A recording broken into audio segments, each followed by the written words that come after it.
Hello everyone, my name's Elena. I'm the Visual Arts Manager at the Banana Factory, and welcome to my dining room for this session of kind of art workshops where you can stay creative from your house. Today we're going to learn two different ways that you can marble paper. I have an example. So marbled paper looks a little bit like this.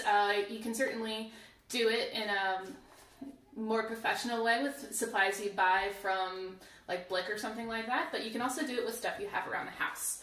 The first way I'm going to show you guys how to marble paper, you just need two basic things: shaving cream, food coloring, popsicle stick is helpful, but you don't necessarily need it, and paper to marble on, and a paper plate.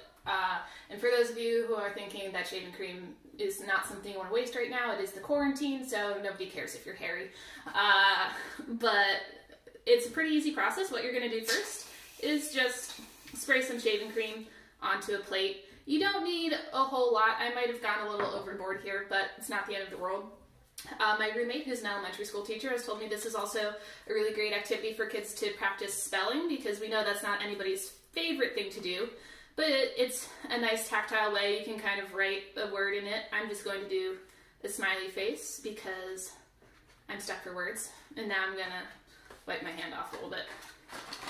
But what we're going to do here is, I just have 4 colors of food coloring. If you don't have food coloring around, you can kind of make do with what you have in your house. Like if you bought an Easter egg dye kit, I bet those dyes would work for this. If you have watercolors, you could probably make that work. If you have like a really thin acrylic paint, you can probably make that work. But what I like food coloring the best. It works very well. But you're just going to do a few drops of... I like to start with 2 colors because it's nice to see the colors swirl together. I see people a lot of the time want to add every color at once, and then as you keep going, you wind up with kind of a gray, gross mess. So I like to do 2 colors to start, and I like the popsicle stick to kind of mix so you don't get your hands covered in shaving cream, though that will likely happen anyways. You can kind of mix around a little bit.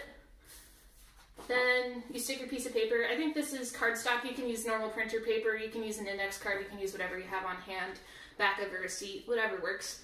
But you actually just swash it down into the shaving cream.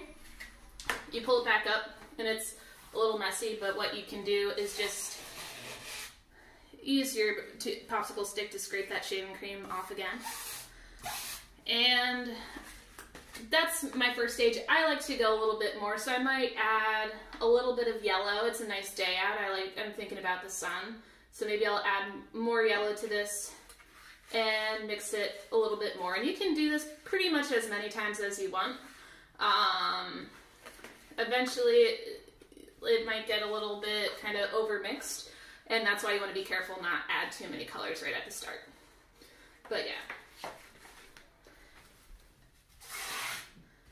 And that is how you do paper marbling.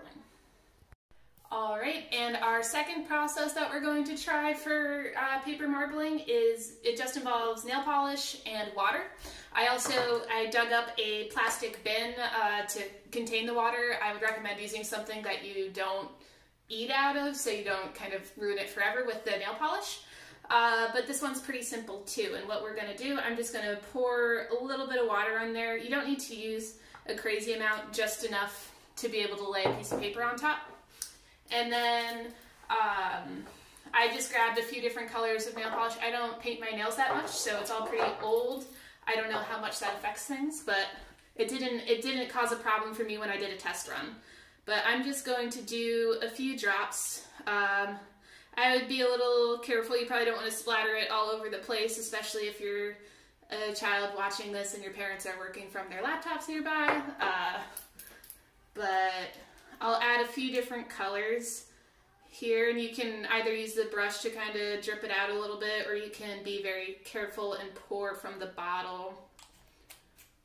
And I'll add one more color. Why not? And I'm trying to kind of, you can see like, apparently with, I don't know if it's a glittery one or what's going on, but we're getting some cool effects when I drop that into the middle of the blue one. I have half of a popsicle stick under here that I'm going to use to kind of make some swirls in here. You can try that yourself or you can just leave it as is.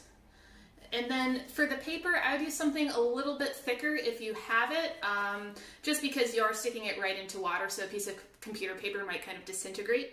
But I'm just going to very gently lay it on top and then try to pick it up again without totally submerging my fingers. And there we have a piece of marbled paper again. I'm going to leave that off to the side for it to dry. I hope you guys try this out at home, one or the other. If you do, please feel free to post a picture of it on Instagram or Facebook and tag it with the Quarantine Art Club hashtag and tag us at the Banana Factory PA. But that is it for today. Thank you guys.